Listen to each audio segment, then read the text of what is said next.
And welcome, welcome, welcome. It's another trading day right here in Lagos, Nigeria. Let's get to the top stories that set your agenda, starting with our biggest export, commodity export. That's all there. We see the oil prices eased again. Starting the week strong, but we're seeing a pullback, 0.3% for Brent, $74, about 10 cents a barrel. Then WTI crude, that's the U.S. grade, back above the psychological level of $70 per barrel, but still holding on by just 43 cents. It's up about 18 cents this morning. So definitely all eyes on geopolitics and what's happening with China. The more actively traded WTI futures for December, which will soon become the front month, lost about 14 points. Both Brent and WTI settled nearly 2% higher yesterday, recouping some of last week's more than 7% decline, with no let-up of fighting in the Middle East, and the market's still nervous about Israel's expected retaliation against Iran, potentially leading to a disruption of oil supply. So we see all of those dynamics there impacting these prices. Let's get a check on the FX market. Now we see some strengthening in the NAFEX window. The close at 1,643 naira, up by 1.19%. But the one I normally track, that's NAFEM, that closed weaker by about 3 naira. Previously, it was 1,600 naira. That was the close for Friday, with that big jump on Friday, down 0.15% to start this new trading week. But we still have that range growing at this time. There was growing demand for dollars towards the end of the trading session. We know the CBN intervened, but even with that intervention, we saw a drop there of about 2 naira 38 kobo. That's for the NAFEM window.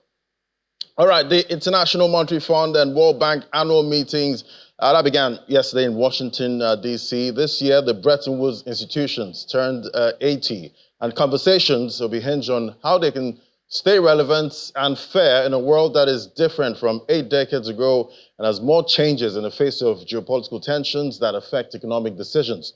Our correspondent, Inijo Mekwa, is there to cover, and she files this report. 19th Street of Pennsylvania Avenue in Washington, D.C. is where the world is meeting. At least representative of major parts of the world are here. And so we see a different look on the streets. Some parts have been cordoned off.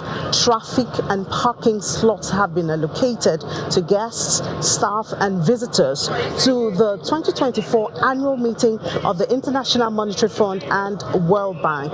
Normally, meetings like this would discuss issues, financial and economic issues around the world, from the issue of debt stress, which has been the problem of a lot of African countries or developing countries, to the issue of financial fairness. Now, that's a new one that has come on the agenda of conversations at this meeting, because with the geopolitical tension in the world and the two Bretton Woods institutions turning 80, there are questions as to, are they able to cope with new challenges? And one of the new challenges of the world comes with the geopolitical tensions. We see that now economic ties are being determined by geopolitical tensions, especially what's going on in the Middle East, Ukraine and Russia. And all of this pose new challenges for both IMF and the World Bank. As they celebrate 80 years of existence, the world is asking, can there be financial fairness in the world? Well, I'm Inijo Mekwa, and I'll be right here all through the meeting. We'll be all through this week, giving you details of it right here on Channels Television. And finding a solution to rising fuel prices on the minds of most end users right now. Data from the MBS shows fuel prices, as PMS petrol for September 2024 was about 1,013 naira, indicating a 64.55% increase compared to the value recorded in September 2023. That was about 626 naira. Take me back to that time. Well, likewise, comparing the average price value with the previous month, we also see about a 20% rise. Well, joining us is Dr. Gabriel Ogbeche, is a Group Managing Director, Rain Oil Limited. Joining me right here in the studio. It's great to have you, sir. Thank you very much, Laddie. Happy to be here. Yeah, so definitely when we see the prices, you know, the way PMS and most of these important commodities that we use daily, when we see them rise like this, and definitely they're inelastic commodities, so no matter how much they go up in price, we still demand it regardless. We still go out of our way to pay whatever we can. And some would think, most of the downstream players are having all the fun right now and having all the windfall profit, but is that the true picture? No, that's definitely not correct. I think the most important thing that has happened recently is the full deregulation of the downstream oil and gas sector. For more than 20 years, we've been clamoring that the sector should be deregulated. And thankfully, this month, we've seen federal government finally cutting the sector loose and saying, the sector is fully deregulated. Go and source your product whichever way you can source it and sell the way you can sell. But one thing we need to understand is that there are two key things that drive the price of petroleum products. One is the price of crude oil. The second one, and most importantly, is the exchange rate. The price of crude oil largely has been stable in the last couple of years, maybe swinging from $60 a barrel to no more than $80 a barrel. But the biggest elephant in the room has been the exchange rate. Of course, we've seen the massive devaluation in the value of the naira. So I think that the relatively high price of petrol we see today is driven more by the exchange rate and the impact of that exchange rate on the price of petrol. And talking about exchange rates, at this point, we remember that announcement. Subsidy is gone and no more management of the FX, that's naira to the dollar. And I'm wondering, paint a picture for me now. Subsidy gone, but we continue pegging the naira to about maybe 400 to the dollar. Would that have changed anything at this point? First I must commend Mr. President. When he came in, the will was there, the goodwill was there, and he did the right thing by saying subsidy was gone. But of course, being a government, he removed subsidy, and then we saw the price of petroleum products, slide upwards. And because the price of petroleum products was sliding upwards, at some point, I think government had to intervene to kind of calm things down. And NNPC went back to fixing the price of petroleum products. But in the month of October, we saw government now saying, you know what, we're not going to allow that anymore. Go ahead, source your product, sell at whatever price you want to sell. I also don't believe that the price of, or the exchange rate has been floated.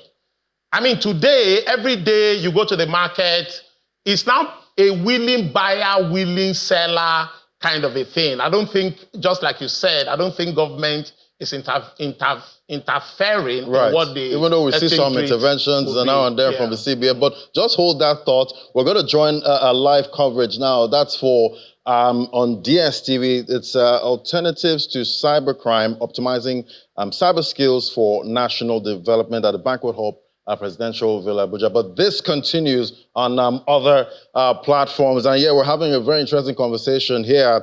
And definitely, I'm sure what's on the mind of most end users right now is, are we going to continue like this in the short to long term? Because I won't lie to you, when I go to the pumps, I get scared every time I have to buy fuel. It's early days. The key thing is that the regulation is here.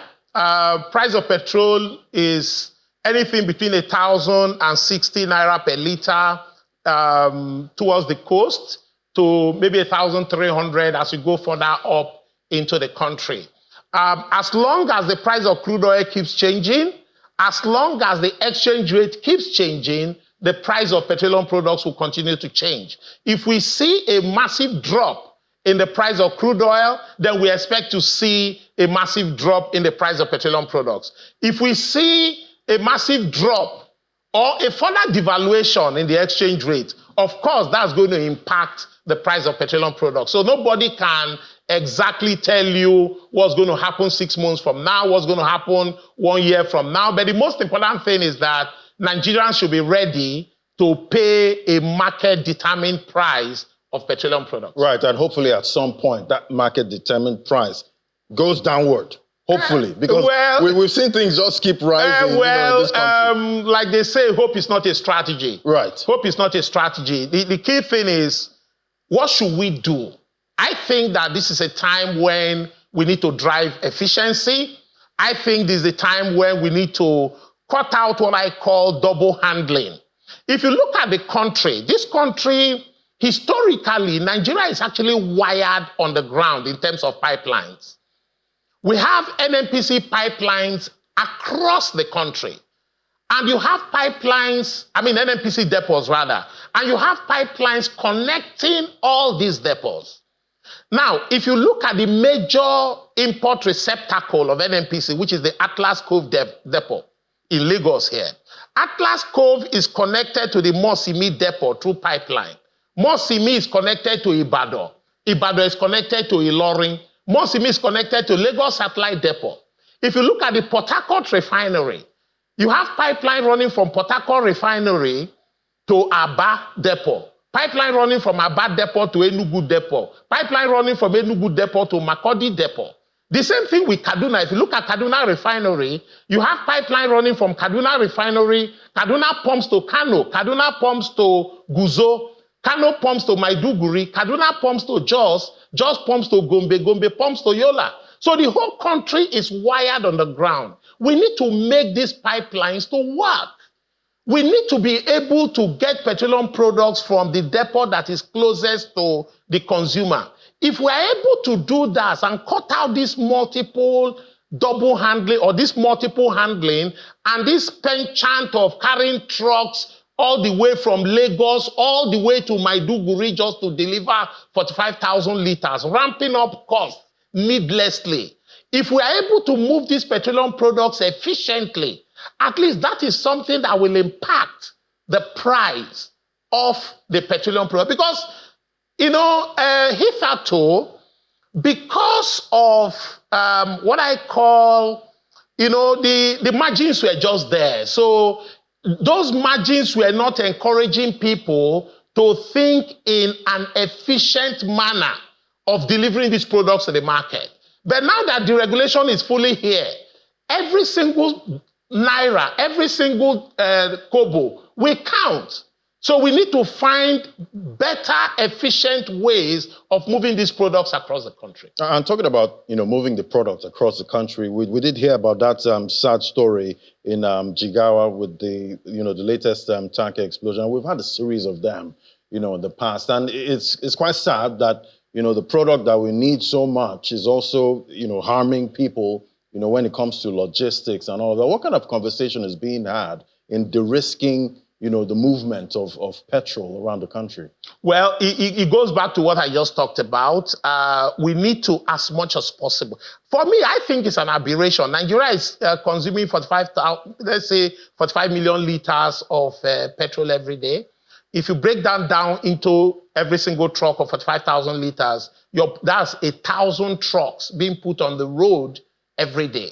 Now, without our inland depots working, what that means is that every day, a good chunk of these 1,000 trucks are moving from the coast into the hinterland. Every single liter of petrol that is consumed in Abuja, every single liter of petrol that is consumed in Kaduna, every single liter of petrol that is consumed in country has to travel across the country just to go and deliver. It is not efficient. One good way of de-risking it is make these inland depots to work. They've been there. I've been in this industry now 32 years and counting. And I met all these depots, I met all these pipelines in the downstream. They've always been there. But today, a lot of them, if not practically all of them, they are moribund. They are there, they are idle. And the pipelines are there. So we need to reactivate them such that if you need product, if the person in Jigawa, for example, needs product, he doesn't need to go beyond the NNPC depot in Hotoro in Kano to go and get product. You don't have to move the product all the way from Lagos to Kano. If you are in Abuja and you need product, you don't need to go beyond the NNPC depot in Suleja. Go there, load your product and take it into Abuja. So that is one. So you don't have to. One, it will save our roads. Two, it will take away all these risks. I mean, it bled my heart. 140-something people just lost their life because of a tanker accident in Jigawa. And it has happened multiple times. So one sure way of de-risking it is just ensuring that our inland depots and our pipelines are put to use. Right, and definitely we hope we don't see something like that again. And definitely we need to start using those depots and pipelines at this time to de-risk logistics and movement of PMS and other products. But let's look at another issue now: refining. That has been a major issue, right here in Nigeria. We have the Dangote refinery now, and definitely we're still hoping that we get other refineries, working in Nigeria, so that somehow that could also contribute to lower prices for this product. But talk to me about licenses now, import licenses. Do you think we should still be issuing import licenses even though we have like the Dangote refinery? We'll look at it from two ways. The question I will throw back at you is that in the event Dangote refinery does not produce enough petrol for the country, if Nigeria requires, say, 45 million liters of petrol in a day, and for whatever reason Dangote refinery is not able to produce that much of petrol into the country, what should we do? What should the country do? I think the right and proper thing to do is to bring in that shortfall. Lately, I saw some data on these same channels, TV, that tend to suggest that Dangote may be producing about 7 million liters of petrol a day. Make no mistake about it, Dangote the refinery is a national asset. Everybody in the country should rally around to support that asset. But at the same time, we have to look out for the energy security of the nation. If you're going to come to work, you need petrol to come to work. So Dangote has been given what I will call the right of first refusal. But for today, I still believe that the refinery is still ramping up their production. But what they are producing right now, from the data, which is, I can say, is in the public space, what they are producing right now is maybe about 7 million liters per day. So I think the right and proper thing is that the shortfall should be imported. But as they continue to ramp up production to the point where they can meet the national demand, then that conversation can be had on what should be done, especially in a market that is fully deregulated. And what do you think can be done to help actually make sure that we don't have those shortfalls, going forward when it comes to, production in country? Well, Dangote refinery is one. There are so many other refineries in country, but unfortunately, those refineries, none of them is producing petrol for now. Do you think we should fix them? No. I'm talking of the private refineries now. Okay. The private refineries, the Walter Smith refinery, right, the OPAC refinery in Kwale, and so many of the Edo refinery in Edo State. They're all modular refineries, and they're all producing diesel and naphtha and stuff like that. None of them is producing petrol for now. I think at some point they should be encouraged to scale, add the necessary infrastructure that we need to be able to produce petrol. The government refineries or the NNPC refineries, I believe that the Port Harcourt refinery is going to come on stream any moment from now. I definitely believe that before the end of the year, the Port Harcourt refinery will come on stream. Other private players should also be encouraged to go into refining. I believe that one of the fallouts of this deregulation, because one of the things that has hampered investment in refinery over the years is that you couldn't price your petrol appropriately because the petrol was subsidized. Now that hindrance has been taken out of the door, now private money can now go into refining. So I actually see a lot of investment going into the refining space in the near to medium term. And before I let you go, very quickly now, we're seeing divestments and approvals in most of these divestments. Yes. What are you seeing for the oil and gas industry in Nigeria? I think these are very interesting times. I woke up to the great news that government has approved the ExxonMobil Seplat deal. I believe that sooner rather than later, the Shell divestment with the Renaissance Group will also come true. And I'm also happy that the Nigerian companies are making very serious advancement into the upstream sector of the Nigerian oil and gas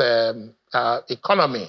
I see near to medium term, we are going to ramp up our production. I totally agree with Mr. President. Nigeria should be able to do minimum 4 million barrels of crude oil every day. We have 36 billion barrels of crude oil reserves on the ground. All we just need to do is to bring it out. And make no mistake about it, if we're able to ramp up our crude oil production, all this problem we are having about our exchange rate will be fixed.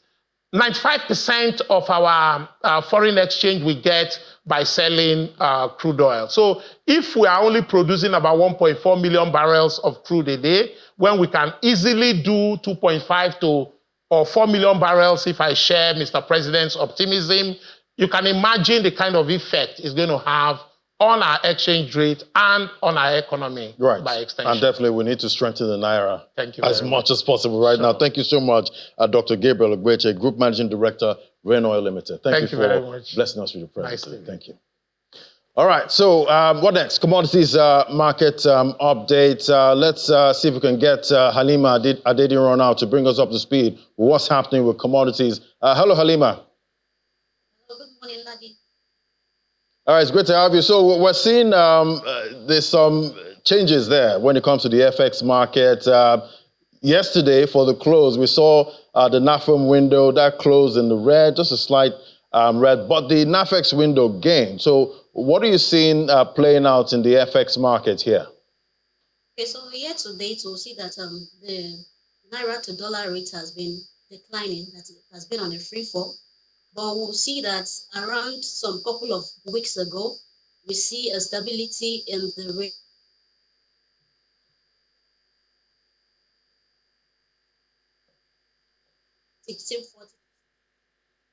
But surprisingly, the Naira closed at the parallel market at about 1740 last trading week, which is as a result of demand pressure, although there is an appreciation to about 1705 at the close of business yesterday because of the consumer resistance, and they are beginning to edge against a further fall in the Naira to dollar rate. If we look at the time that we are in right now, we are likely to see more pressure on the Naira, given the fact that we are approaching the festive period whereby there will be a lot of buying and business activities in terms of traveling, buying, stockpiling and all. And this is likely to increase the pressure on the Naira to dollar rate. Although the government has tried to do a unified exchange rate, that has not been achieved, but we are seeing a narrow gap between the NAFEM and the parallel market rate, which is the official and the black market rate. But going forward, we are likely to see more pressure because of the demand for Forex in the market, given so many buys and business activities that will still go on. All right, let's get a check on the oil market. We did see last week it was a big drop, about 7%. But we're seeing weakness starting the week, looking at Brent and WTI. What are you seeing for this week? Do you think it's going to follow what we saw in the previous week? Okay, for oil markets, there are so many factors that affect the demand and supply dynamics, which is the OPEC plus supply, the non-OPEC member supply, the demand in China, as well as the demand in the US. At the last trading week, we see that Brent fell to about $73 per barrel. That is like a 6% drop. But we see a surge this week because of the increased tension of the Middle East conflict. And we are also seeing that consumers are factoring that into the price of the commodity. And we are still likely to see increased tension because Israel is planning to do like a retaliation on Iran. So this is likely to still affect the price of and the supply of oil in the global market, because the Middle East has some of the largest producers of oil in the global market. And apart from that, we'll see that behind US, we have China and India, who are the top when it comes to consuming and consumption of oil in the global market. And the Chinese economy now is facing a series of challenges which cut across different sectors of the economy. And the projection of the IEA, that is the International Energy Agency, is showing that there will still be a decline in the demand for oil and Chinese this year and going into 2024. So the price we are going to see for oil in the global market will depend on the extent of the supply and the demand in the global market. So which is going to weigh on the direction of the price going forward. I will definitely be tracking that. Maybe $50 Brent might be on the cards with what we're seeing, happening with China. But what are you seeing for the local commodities market? Okay, so for the local commodity, we've seen a stability to some extent. We are seeing prices ranging from 1,050 naira to 1,100, depending on where you are buying from. And this is an increase compared to where we're coming from, and is likely to affect the stability of commodities prices. So for the local commodities prices, we'll see that harvest seasonality effect is giving us like a mild drop in perishable goods like the tomato, pepper, and all. But we are not seeing the exact drop we're supposed to, or that is expected from the prices of those commodities. But when we go into like bag of rice and all other commodities that are imported or have imported content, to see that their prices is still very high. So consumers will still continue to be squeezed for the period and the time being. I guess consumers need a break right now when it comes to most of this price. But thank you so much, Halima Adediran, for bringing us up to speed at what's playing out in most of these markets. Thank you.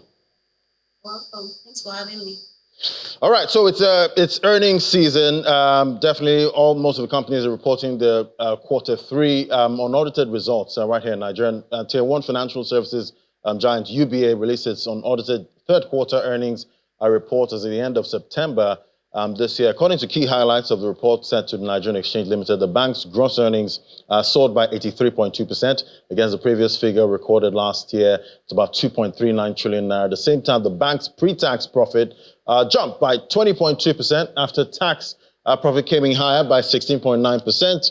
And we see total deposits increased by 52.7%, while total assets surged by 54% to more than 31 trillion naira within the period. So definitely we saw that impact the price of the UBA stock. That was yesterday. We'll see if that continues to play out in the markets today. We'll give you an update. That's about 1 p.m. for Business Incorporated. We'll give you, we'll shed light to what's playing out in the Nigerian market and most of the global markets that we track. Thank you for watching. I'm Ladi Williams. I hand things back over to the Sunrise Daily team.